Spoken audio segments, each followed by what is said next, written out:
My sister threw my daughter's birthday cake in the trash because her son didn't like the flavor and demanded that we buy another one he liked.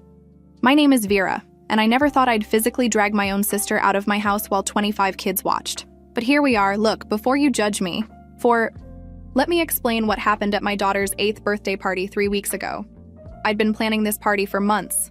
My daughter had become obsessed with pineapples after watching some cartoon, so naturally she wanted a pineapple-themed party. I went all out. Pineapple balloons, tropical decorations. Even ordered a custom 3-tier pineapple cake from a specialty bakery for $280. Yes, I know that's ridiculous. My husband told me I was being extra. But my kid deserved something special. Party was set for 2 p.m. I had the whole class invited, plus neighborhood kids. Rented a bounce house, hired a face painter, the works. Everything was perfect. My sister was supposed to arrive at 1:30 to help set up. She's got a 6-year-old son who's challenging. That's the polite way to say he's the most spoiled kid I've ever met, but I'm trying not to be completely harsh here. She's a single mom, and I think she overcompensates by giving him everything he wants. 1:30 came and went. 2 o'clock arrived, no sister. Kids started showing up, and I was running around solo because my husband's not exactly party planning material. By 2:15, I'd called her 3 times with no answer. She finally showed up at 2:45, 45 minutes late. No apology. Just walked in with her son trailing behind, looking like someone canceled Christmas. I should have known something was wrong right then. I was organizing a game when I heard my daughter scream. Not a fun scream, a genuine cry of distress. I ran to the kitchen, and there was my sister, holding my beautiful 3-tier pineapple cake over the trash can. "What are you doing?" I yelled. She looked at me with this blank expression. "He doesn't like pineapple. He wants chocolate." I stared at her. "What?" "My son doesn't like pineapple. You should have asked what he wanted. I need money to go buy a chocolate cake right now." Before I could process what was happening, she dropped it. Just dropped the entire cake into the trash. It hit the bottom with this horrible splat. Frosting exploded everywhere. Floor, cabinets, even the window. My daughter burst into tears, full body sobbing. Her friends stood frozen with their mouths open. I looked at my sister and felt something inside me snap.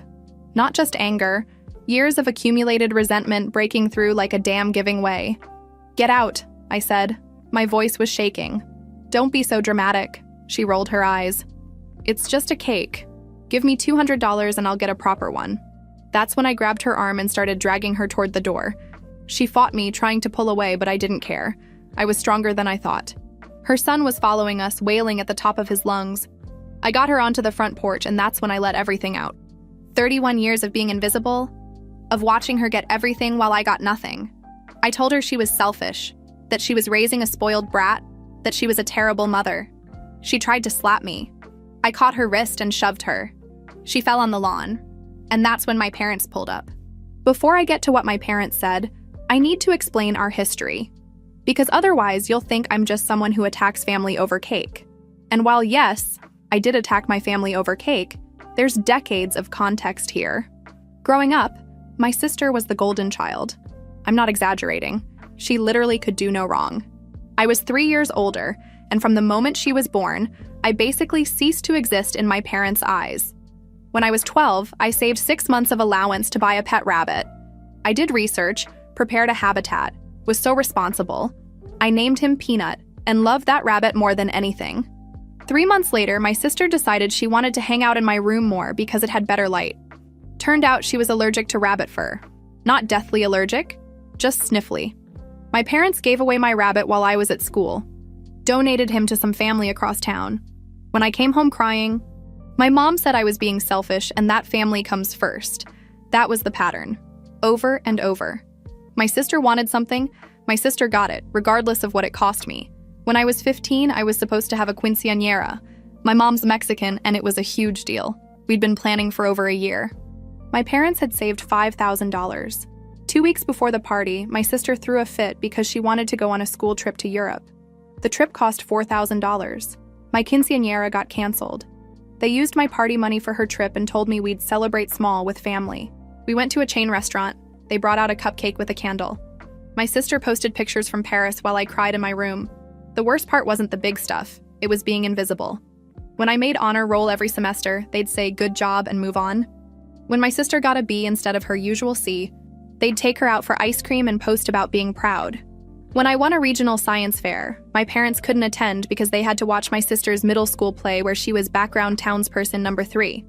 I got into college on partial scholarship, worked my ass off with a part-time job and student loans to cover the rest.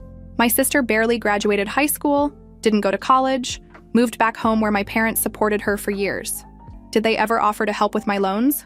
What do you think? When she got pregnant at 22, my parents practically threw a parade. Never mind the guy disappeared. Never mind she had no job. No plan. They converted their guest room into a nursery. When I got pregnant 2 years later, married, financially stable, with a career, my mom said, "Oh, that's nice. Will this interfere with you babysitting your sister's son?" I love my nephew. I do. But he's been raised with zero boundaries, and it shows. Every time I'm around him, it's a nightmare. He destroys things, hits other kids, screams when he doesn't get his way. My sister thinks discipline is cruel. She's raising a miniature version of herself. I've tried talking to my parents. They tell me I'm judgmental, that I need to be understanding, that my sister had a hard path and needs support. What about my hard path? So when I grabbed my sister's arm at that party, it wasn't about a cake. It was about 31 years of being treated like my feelings didn't matter. It was about watching my daughter's face crumple the same way mine had crumpled dozens of times. It was about being done. Finally. Completely done. So there I was on my front lawn with my sister sprawled on the grass, her son screaming, and my parents pulling into the driveway. Perfect timing. The universe has a sick sense of humor. My dad jumped out. "What's going on? Why is your sister on the ground?" "Ask her why she threw my daughter's birthday cake in the trash," I said, pointing at my sister. My mom was already helping her up, brushing grass off her pants, asking if she was okay. My sister immediately started crying. Not angry crying, but this pathetic, wounded crying. "She attacked me! She dragged me out of the house and pushed me down." Is this true? My dad looked at me with that expression of disappointment I'd seen a million times growing up. "She destroyed my daughter's birthday cake because her son doesn't like pineapple." "It was just a cake," my mom said. "Did you really need to get violent over a cake?" Just a cake. Those 3 words made everything click. Nothing had changed. Nothing would ever change. "Get off my property," I said. "All of you, right now. We're not going anywhere until you apologize to your sister," my dad said. Apologize? She showed up late, threw away $300 worth of cake, demanded I pay for a replacement, and you want me to apologize? "You pushed her down," my mom said. "She tried to slap me first." I was defending myself. Party guests were definitely watching through the windows now. Some had come outside. This was a full-blown spectacle, and I didn't care anymore. "You've always been jealous of her," my sister said through her tears. "Always. You can't stand that people actually like me." I laughed. It came out harsh and bitter. "People like you? You can't keep a job, you can't keep friends. You're a 33-year-old woman living off our parents because you've never faced a single consequence for anything you've done." "That's enough," my dad said, his voice rising. "Your sister is going through a difficult time. She's always going through a difficult time. That's her entire personality, and you two enable it constantly. We support our children," my mom said. "Both of you, equally." Equally? I felt something break inside me. You missed my high school graduation to take her shopping. You missed my college graduation because she had a headache. You've given her thousands of dollars and never offered me a cent. Where's the equality? My sister was crying harder now. "See? She's attacking me again. She's always attacking me. I'm stating facts," I said. "Facts you all refuse to acknowledge because it's easier to pretend everything's fine than admit you raised a narcissist." My dad stepped forward. "You need to apologize to your sister right now or we're done. You'll be choosing to cut yourself off from this family." I looked at my parents, at my sister behind them with her crocodile tears, at the life I'd spent 3 decades trying to fit into, trying to earn love from people who'd never really seen me. "Then we're done," I said. "Get off my property or I'm calling the police."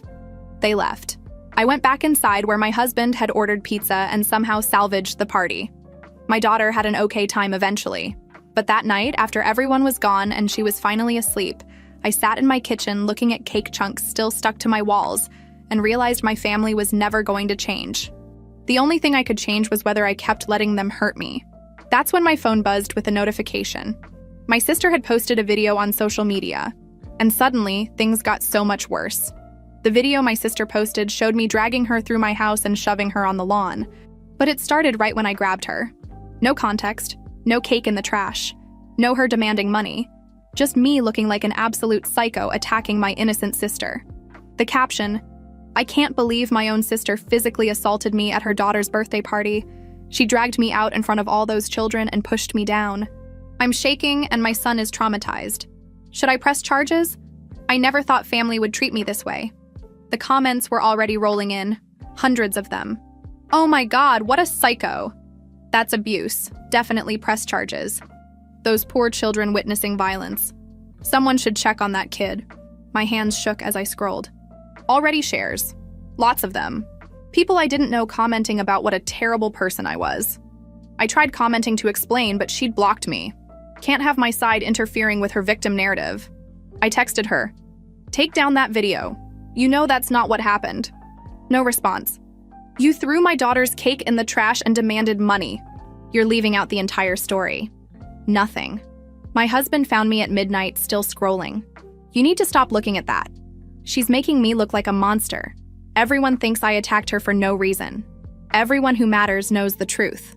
But that was the thing. Most people at the party were kids. The parents who were there? I didn't have their contact info. No way to reach them for backup. By morning, 10,000 views. 10,000 people who thought I was abusive. I spent that morning documenting everything. Photos of cake remains in my trash. Photos of splatter on my walls. Screenshots of messages confirming party time. Doorbell footage showing her arriving 45 minutes late. I made my own post with all the evidence, explaining what actually happened. Kept my daughter's face out of it, but made sure people understood this wasn't random violence. This was consequences for destroying something special for a child. The response was mixed. Some supportive comments. Others accused me of making up stories to cover abuse. The worst said even if she did throw away the cake, that didn't justify violence. And they weren't entirely wrong. I know I shouldn't have grabbed her. I know. But with my daughter crying and my sister acting entitled, something broke. My sister's response. Now she's making up stories to justify her violence. Classic abuser behavior. Attack someone, then blame them for making you do it. I'm honestly scared for her family. The internet ate it up. People choosing sides. My husband's friends messaging him. My coworkers saw it. My boss saw it. I got pulled into an HR meeting about my home situation. Humiliating doesn't even cover it. 3 days of nonstop comments, shares, arguments between strangers. I'd posted doorbell footage showing her arriving late. She'd posted screenshots of old texts claiming they showed my pattern of hostility. The texts were things like, "Can you give me more notice for babysitting?" and "I can't lend you money right now." Apparently, boundaries equal hostility. Some party parents reached out privately saying they supported me. One mom commented on my sister's video backing up my story. My sister called her my flying monkey, helping me abuse her. It would have been funny if it wasn't destroying my life. Then came the family intervention. 1 week after the party, someone rang my doorbell. I looked through the peephole and saw my parents. Behind them, my aunt, uncle, 2 cousins, and my grandmother. 7 people on my porch like some intervention SWAT team. I opened the door. "What's going on?" "We need to talk about your behavior," my dad said. I should have closed the door. But that stupid part of me that spent 31 years seeking approval let them in. They arranged themselves in my living room like a courtroom. My grandmother sat center. Everyone flanked her. My husband was upstairs with our daughter, so I faced this alone. "This has gone too far," my mom started. "The social media posts, the arguing, attacking your sister." I didn't attack her. She destroyed my daughter's cake and I removed her from my house. "You pushed her down," my uncle said. "We saw the video. She tried to slap me first. She fell when I shoved her away." "Still violence," my aunt said. No excuse for family violence. I looked around. Did anyone ask her about the cake? About why I was upset? She said it was just a cake, my mom said. Even if it wasn't, your reaction was disproportionate. You need to apologize publicly. Take down your posts, admit you overreacted, ask forgiveness. I laughed. Actually laughed. You want me to apologize for being upset she destroyed something special for my daughter? You're acting like the victim, my dad said. But you got physical. You keep escalating online. Your sister is afraid of you. My sister is a manipulative liar who's been the golden child her entire life and can't handle someone finally standing up to her. Silence. My grandmother cleared her throat. That's enough. I didn't raise you to be cruel. Your sister has had a hard life. No, I stood up. Her life hasn't been hard. She's never faced consequences because you all enable her constantly. You know why she's a single mom? She got pregnant thinking it'd make a guy stay. You know why she can't keep a job? She starts drama everywhere until she's fired. You know why her son acts out? She doesn't parent him at all. That's horrible to say about your nephew, my mom gasped. It's true. And you all know it, but keep bailing her out and making excuses while I've had to work for everything. My cousin, one I'd been close with, spoke up. I mean, she's not entirely wrong. Everyone stared. She shrugged. Come on. We all know my aunt has always babied her. We've talked about it. That's not the point, my dad said quickly. When's the last time you came to my daughter's school events? I interrupted. Or asked about my job? Or congratulated me on anything? But when my sister needs rent money for the 4th time this year, you all pool together. Where was family solidarity when I worked full-time through college? You didn't need help, my mom said. You've always been so capable. Because I had to be.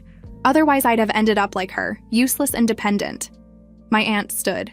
She's clearly not ready for rational conversation. Wait, another cousin said. I want to hear this. Why does she get away with everything? My grandmother sighed. Because she's not strong like you, Vera. She needs more support. There it was.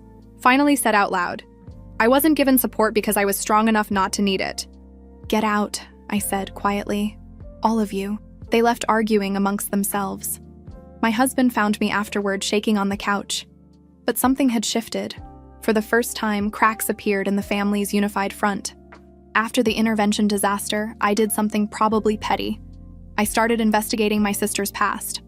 Not stalking, just reaching out to people I knew she'd had conflicts with, asking what happened. I found a pattern, a very clear pattern of her starting problems, playing victim, and walking away while everything burned. Her former roommate from 5 years ago responded to my message within an hour. Paragraphs about how my sister moved in needing a month or two, stayed 8 months without paying rent, ate her food, used her car without asking. When confronted, posted online about being made homeless by someone she thought was a friend. The roommate lost mutual friends before truth came out. Her high school best friend told similar stories. Sister borrowed her car, got in an accident, claimed the friend forced her to drive in unsafe conditions. Their whole friend group took my sister's side for months until someone discovered she'd taken the car without permission. I contacted 3 former coworkers. All said the same. Sister started jobs enthusiastic, then gradually created drama. Accused coworkers of bullying, claimed managers treated her unfairly, said she was discriminated against for being a single mom. At one job, filed harassment complaints about an employee who'd asked her to actually work. Got fired and posted rants about toxic work culture. Most damning, her son's former daycare. Ran into the director at the supermarket. She hesitated, then spilled. My sister had been kicked out, not her son, her. She'd linger for hours after drop-off, treating it like a co-working space. When asked to leave, claimed they were separating her from her son, affecting her mental health. Started showing up to other kids' birthday parties uninvited. When banned, posted scathing reviews about hostility towards single mothers. I compiled everything, screenshots, emails, statements, organized it into a document longer than my college thesis. What are you going to do with this? My husband asked, finding me typing at 11 p.m. I don't know, but I'm tired of being the only one who sees who she really is. Babe, I'm worried you're becoming obsessed. He wasn't wrong, but I felt like I was finally seeing clearly. Years wondering if I was the problem. Too sensitive, too harsh, too judgmental. Now I had proof. She'd left a trail of burned bridges and hurt people, and every time escaped accountability by playing victim. I sent the document to extended family. Subject line, the pattern, mixed responses. Some didn't respond. A few said they didn't want involvement. But several sent thoughtful replies. My cousin from the intervention. I always knew something was off. This makes sense. An aunt I barely knew. Your uncle and I lent her over $6,000. Never paid back a cent. Your parents made us feel petty for mentioning it. Most surprisingly, my grandmother called. I read your document. Why didn't you tell us before? Would you have believed me? Long pause. Probably not. Your sister has always been good at explaining things to look innocent. That's called lying, Grandma. Another pause. I need to think. But Vera, I'm sorry we made you feel invisible. That wasn't fair. Not the full acknowledgement I wanted, but something. More than I'd ever gotten. That night I posted, I've learned about family patterns this week. About how dysfunction perpetuates because people prefer status quo over confronting uncomfortable truths. I'm done being comfortable. Done being silent. Done apologizing for boundaries. My sister's response came fast. And I'm done being abused by someone who's supposed to love me. Comments turned into a battlefield. But this time something different happened. People who knew her started commenting with their own stories. Nothing detailed, vague references to similar experiences, and I've seen this pattern. The tide was turning, slowly, painfully, but turning. Then karma came for my sister through her own son's behavior. 2 weeks after my daughter's disaster party, karma hit my sister through her son. And look, I feel guilty saying that because he's just a kid and none of this is his fault. But what happened was both vindicating and horrifying. My nephew attends private school. My parents pay because public school wasn't good enough. They had a spring fair with games and food trucks. I heard about it from a friend whose son is in his grade. According to multiple witnesses, and eventually local news because yes, it made the news, my nephew completely lost it. Some ring toss game where you win prizes. He didn't win. The prize he wanted was a stuffed animal, and when he didn't get it, he started screaming. Not crying. Screaming. Full volume, red-faced, veins popping, screaming. My sister demanded the volunteer running the game just give him the prize because he's having a hard day. When the volunteer said no, that's not how games work. My nephew grabbed the prize and ran. The volunteer followed to get it back. My sister got in her face yelling about discrimination against single mothers and kids from difficult backgrounds. His background is spoiled rotten, but sure. Other kids saw him take the prize and started chanting, "Cheater, cheater." My nephew responded by picking up a plastic baseball bat from the games area and hitting a kid. Hard enough the kid needed ice pack and parents called. When a teacher tried taking the bat, my nephew bit her. Bit her hand hard enough to break skin. School security got involved. Took him to the principal's office while my sister followed screaming about lawsuits and discrimination. The whole thing got captured on multiple phones. By evening, it was all over local social media. My friend sent me a link. Isn't this your nephew? I watched 3 times. Worse than imagined. You could see his face red and contorted with rage, completely out of control. My sister not calming him but defending his behavior, blaming everyone else. You could hear her screaming, "He has special needs. You're all ableist." For the record, he doesn't have special needs. Never been diagnosed. He's just never been taught actions have consequences. The video got hundreds of comments. People appalled. General consensus, child needs help. Mother failing him. Several people who'd seen my sister's posts about me pointed out the irony. Here she was calling me abusive while her son literally hit other children. School called emergency meeting. Suspension for a week. Required psychological evaluation before return.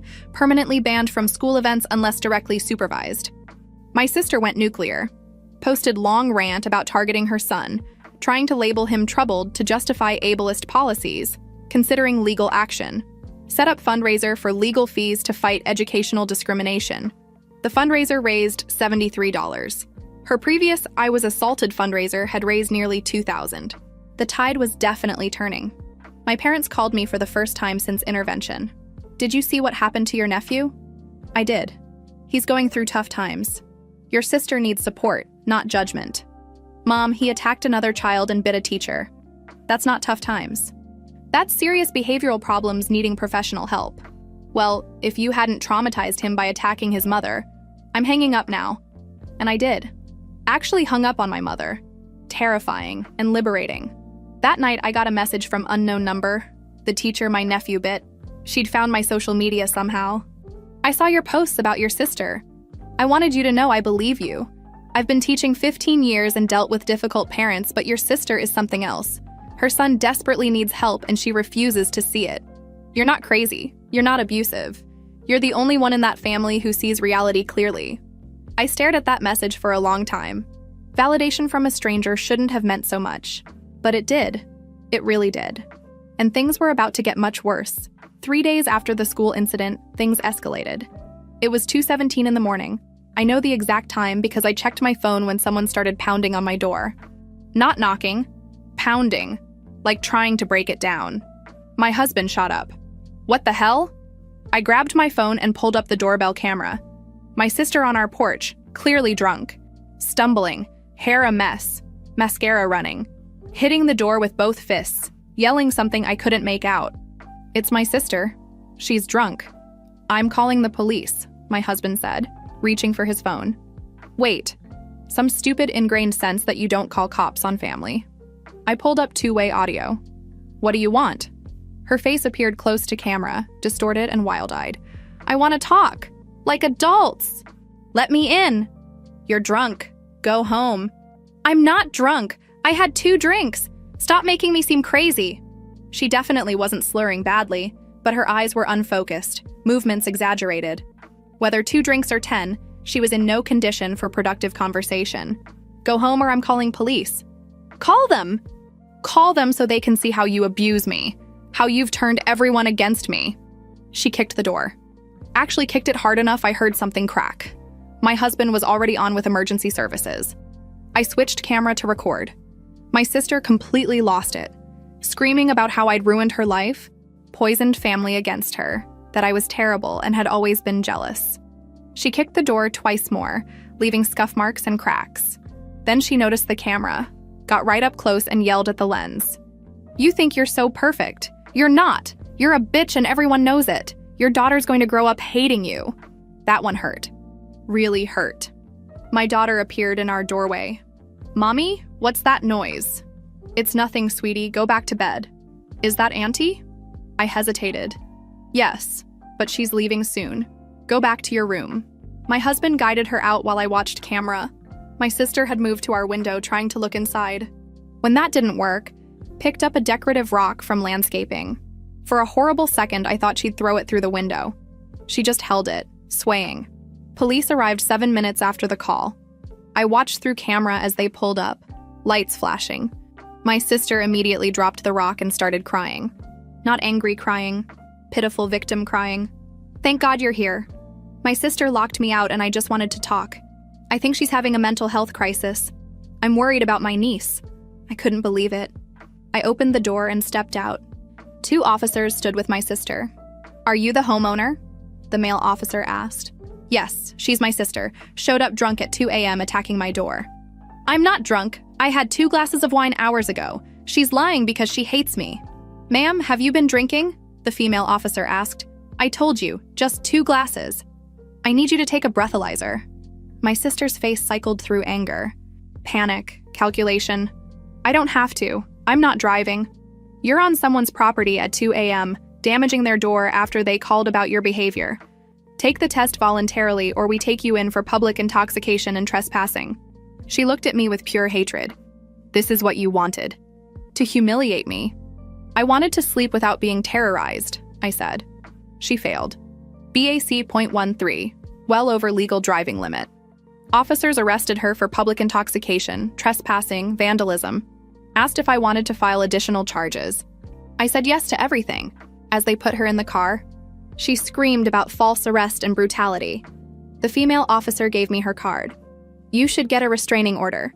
This isn't normal sibling conflict. This is escalating harassment. After they left, my husband and I stood looking at the damaged door. Scuff marks, cracks in wood. Doorbell camera captured everything. We're getting that restraining order, he said. Not a question. Yeah, we are. My mother bailed my sister out by 6 a.m. Found out she'd posted bail and brought her to their house where she was recovering from trauma of being arrested. The trauma she brought entirely on herself, but facts have never been my family's strong suit. I filed for the restraining order, submitted video evidence, neighbor statements, court date set for 2 weeks out. I tried to just live my life. Work, take care of my daughter, pretend everything was normal. Worked for exactly 4 days. I was at my office, medical billing, thrilling stuff, when the receptionist called. Vera, your parents are here. They say they'll wait. My stomach dropped. Of course they'd come to my workplace. Nothing was sacred. I should have stayed in my cubicle. Should have called security. Instead, I walked out. My parents stood with identical expressions of disappointment and determination. We need to talk, my father said. Not here. This is my workplace. Then you should have answered our calls, my mother said. I'd blocked their numbers 2 days ago. I didn't mention that. Come outside. Parking lot. 92 degrees and humid. Missouri late spring is basically a swamp. Sweating through my blouse immediately. My parents didn't notice the heat. Too focused on their mission. You need to drop this restraining order, my dad started. It's not nonsense. She showed up drunk at 2 a.m. and damaged my property. She was upset. She made a mistake. That's what family does. Forgive mistakes. A mistake is forgetting a birthday. Showing up drunk at 2 in the morning attacking someone's door is assault and vandalism. You're being dramatic, my mother said. As usual. You know what this is doing to her? She's devastated. She's talking about... Paused, lowered voice. Hurting herself. Nuclear option. Thing my sister always threatened when not getting her way. I'd heard variations my whole life. Emotional manipulation 101.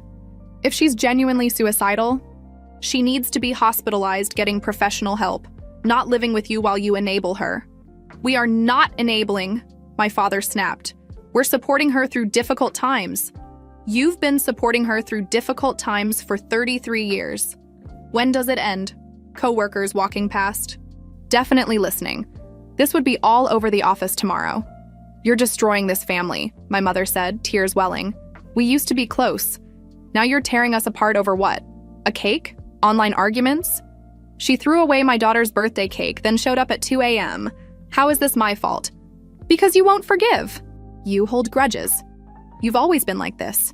So rigid, so unforgiving. I wonder why. Maybe growing up invisible while you worshipped her? My father stepped forward. That's not fair. We've always treated you equally. I laughed, harsh and bitter. Dad, you missed my high school graduation to take her shopping. Missed my college graduation because she had a headache. You've lent her tens of thousands and never given me a cent. Equal? She needed help more. No, she demanded help more. There's a difference. Impasse. Parking lot standoff. My mother crying. Father looking like he wanted to hit something. I just felt tired.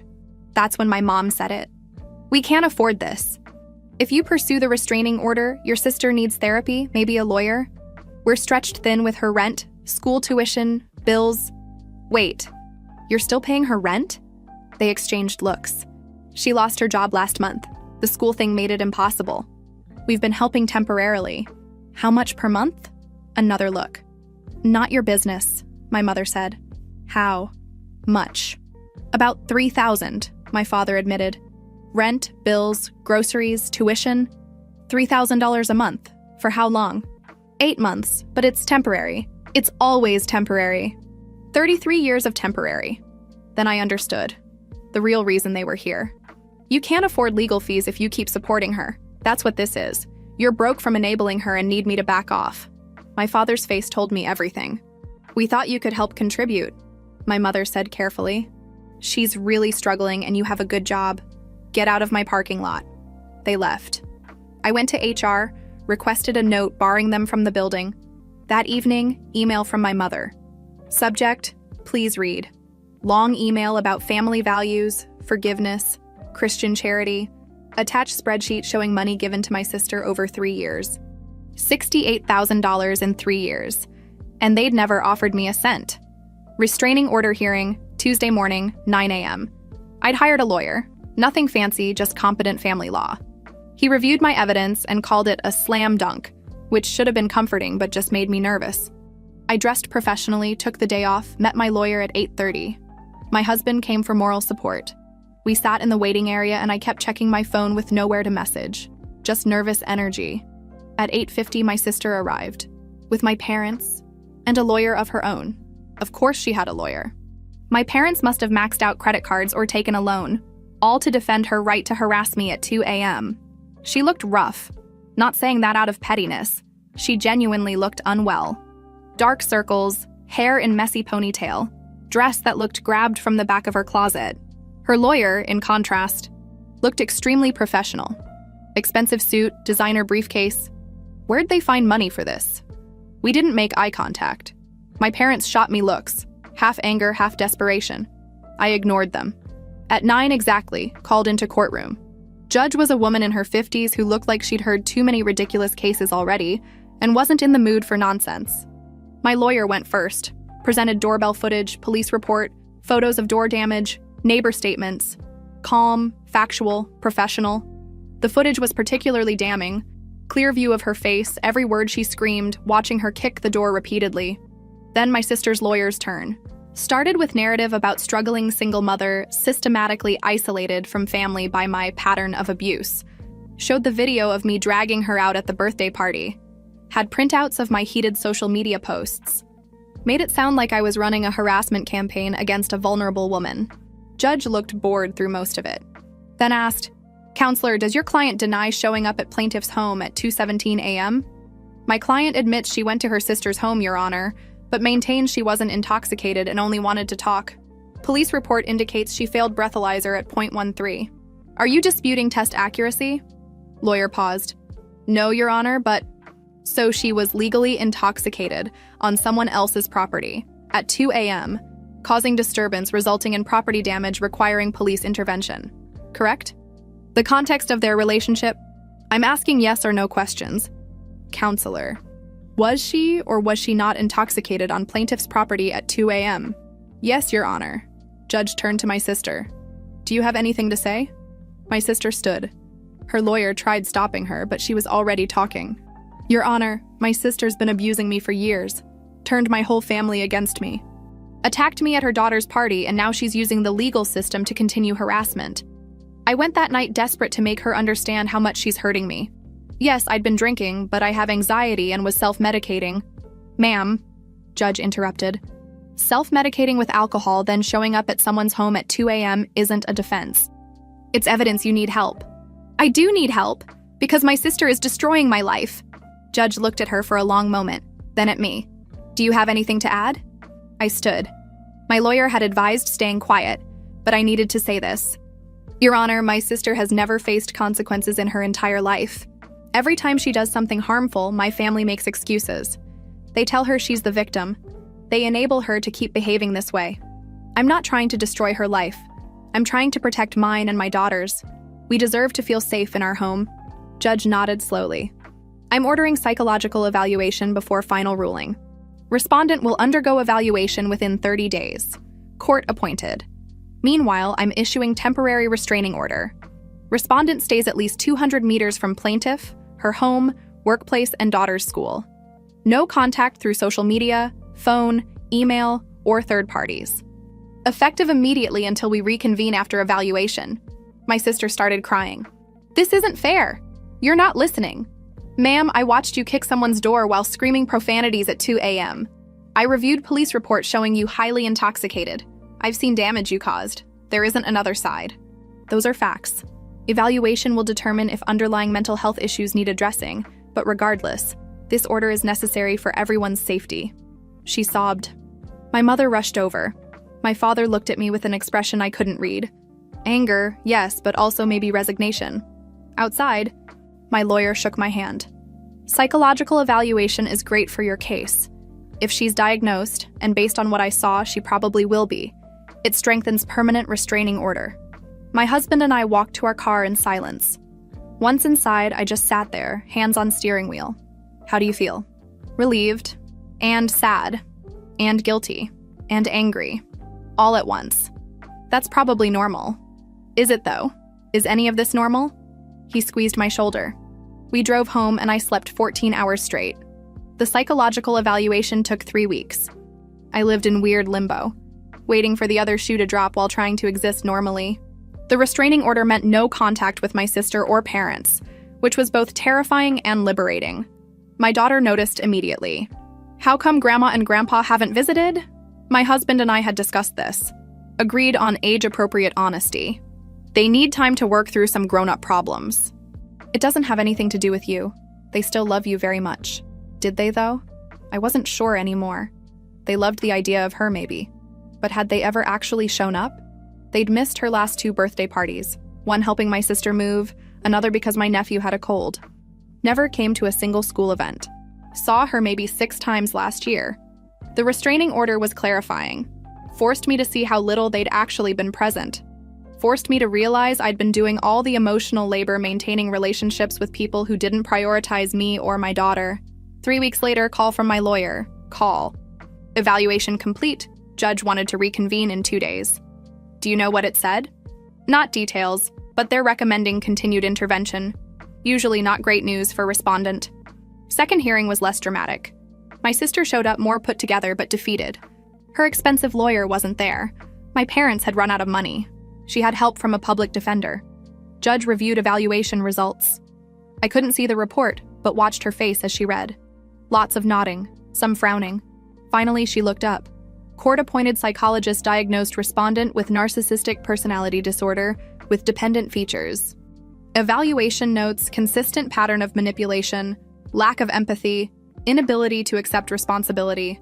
Psychologist recommends intensive therapy and has concerns about parenting capacity. My sister stood. This is my sister's fault. She's the one. Ma'am, sit down, Judge said. Not unkindly. I understand this is difficult, but evaluation is thorough and diagnosis based on extensive interviews and testing. This isn't about blame. This is recognizing you need help. I don't need help. I need my family to stop attacking me. Public defender tried getting her to sit and be quiet. She eventually did, glaring at me like I'd personally written the diagnosis. Judge continued. I'm making the restraining order permanent for 2 years. After 2 years, either party can petition to modify. I'm strongly recommending therapy, though I can't court order it for civil matters. However, she looked at my sister seriously. I'm forwarding this evaluation to family court judge overseeing your son's school case. Given concerns about parenting capacity, they may want their own evaluation. My sister's face went white. You can't take my son. You can't do that. I'm not taking anyone. I'm ensuring appropriate people are aware of relevant information. The restraining order is now in effect for 2 years. 200 meters minimum distance. No contact. Violations result in criminal charges. Understand? My sister nodded but looked somewhere else entirely. Dissociating, maybe. I almost felt bad. Almost. Outside the courthouse, I stood in sun and just breathed. It was over. Actually, over. Legal protection now. My family couldn't just show up anywhere. I was free. My phone buzzed. Unknown number. This is your aunt, mom's sister. Heard about court. Want you to know I'm proud of you for standing up for yourself. Your mother is furious with me for saying this. But someone needs to tell you. You did the right thing. Your sister needed consequences for decades. Sorry we all failed you by not providing them sooner. I sat in my car and cried. Not sad tears. Release. Years of tension finally leaving my body. That weekend, my husband came home with paint samples. I was thinking, maybe it's time we painted the guest room. Make it something useful. Home office for you or a craft room? We keep it for when family visits. What family? He asked gently. Your parents haven't stayed over in 3 years. My parents prefer hotels. Who are we keeping it for? He was right. Maintaining a guest room for family members who never visited, never stayed, never wanted to be part of our lives beyond superficial. Yeah, let's paint it. Make it a reading room. Big comfy chair, good lighting, shelves for books I never have time for. Perfect. We painted it warm sage green. Built bookshelves. Got a chair that felt like clouds. Every time I sat there with a book and tea, I felt more like myself. Like the person I might have been if I'd grown up in a family that actually saw me. My daughter started therapy. Not because she was traumatized, but we wanted her to have tools I never had. Therapists said she was resilient and well-adjusted. Relief. I started therapy too. Regular weekly sessions unpacking 33 years of dysfunction. Learning I wasn't crazy or demanding or difficult. Just a person who'd finally learned to have boundaries. Nearly 4 years have passed since that birthday party. My daughter just turned 12 and we threw her the party she actually wanted. Small, intimate, just her 5 best friends at an escape room followed by pizza. No stress, no drama, no family tension, just kids being kids. Sometimes she asks about my parents or my sister. I'm honest with her in age-appropriate ways.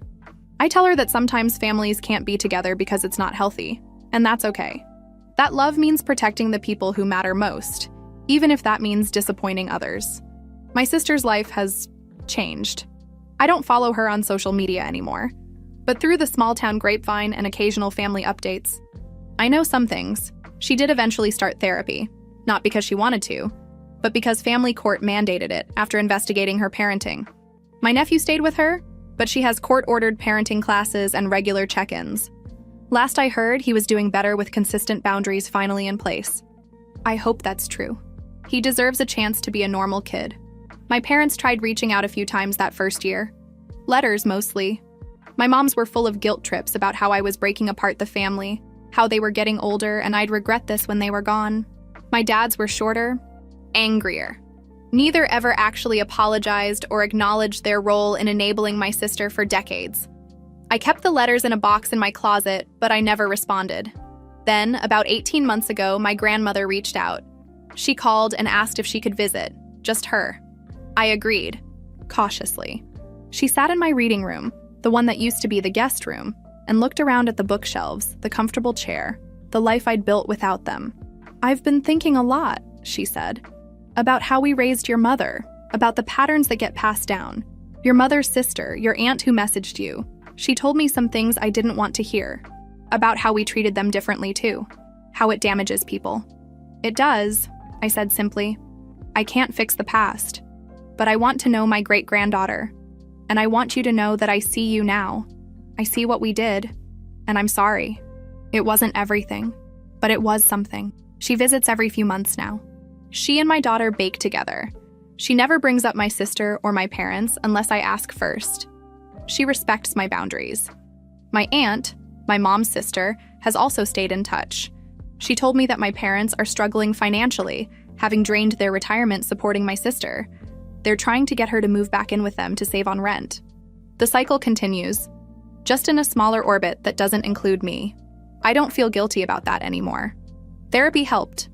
Understanding that I'm not responsible for fixing problems I didn't create, that was huge. Learning that boundaries aren't punishment, they're protection, that was everything. My marriage is stronger. My husband says I'm lighter now, less weighed down by trying to earn love from people who were never going to give it freely. My daughter is thriving. She's confident, kind, has healthy friendships. She's never had to compete for attention or wonder if she matters. That alone makes every difficult choice worth it. I still have complicated feelings about my sister. I hope she's genuinely working on herself. I hope her son is okay. But I also know that her healing isn't my responsibility. I spent 31 years being collateral damage in her drama. I'm done with that. Sometimes I think about what I'd say to my younger self, the one who kept trying to earn her parents' approval, who wondered if she was too sensitive or too demanding. I'd tell her she wasn't the problem, that choosing herself wasn't selfish, that sometimes the most loving thing you can do is walk away from people who refuse to see you. The restraining order expired last year, but I renewed it for another 2 years. I'm not sure what I'll do when it does. Part of me thinks my sister won't reach out anyway. Narcissists hate being held accountable, and I became that accountability. Part of me is prepared for another round of drama if she does. But here's what I know for certain. I have a daughter who knows she's loved unconditionally. I have a husband who supports me completely. I have a home that feels peaceful. I have boundaries that protect my family. I have a life that's mine, not one dictated by dysfunctional family patterns. That 3-tier pineapple cake was expensive, but learning to value myself, that was priceless. And honestly, I'd destroy that cake myself 100 times over if it meant getting here, to this place where I'm finally free.